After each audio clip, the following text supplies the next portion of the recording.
If we get the magnet location wrong, we probably are spending more, depending on the door. Typically, we're going to actually spend more to replace the door than we did on the labor. So this is really scary.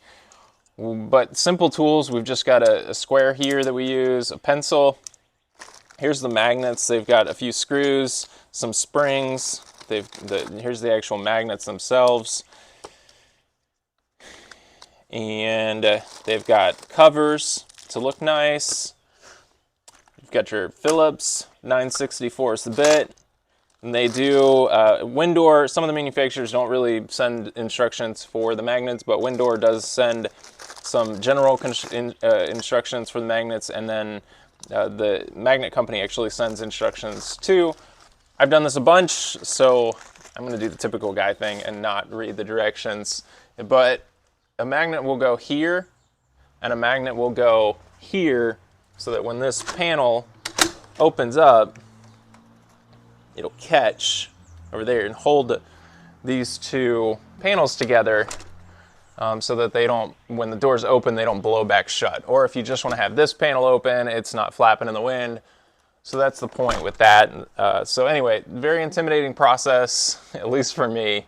And so now we're going to go into a time lapse, and hopefully it goes well.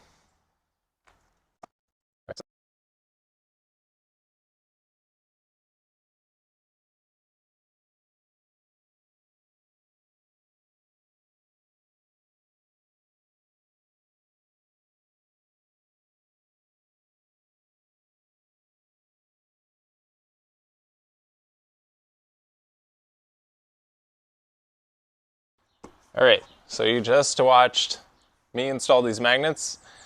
It's always a little bit scary, but just draw the line coming off of the stile here, and then that locates the side of the magnet, and then on the bottom, I just reference about 1/8 of an inch, and honestly, I just eyeball it. It's really close, and I think if anybody goes under there, any measurement they make, that you make with a ruler, I think is going to be spot on with the eyeball method that I use. So how these work is this panel gets opened up and catches. That was actually the first try, so if I was wrong, that was going to suck. Then it opens up, and then these two panels are held here together. It keeps the handle from hitting the other panel, and then it keeps this panel from just being able to kind of blow open and close with the wind. That's the point to the magnets. One of my least liked things to do. Always scary and expensive if it's wrong. So that's all there is to it, though. It's a simple process.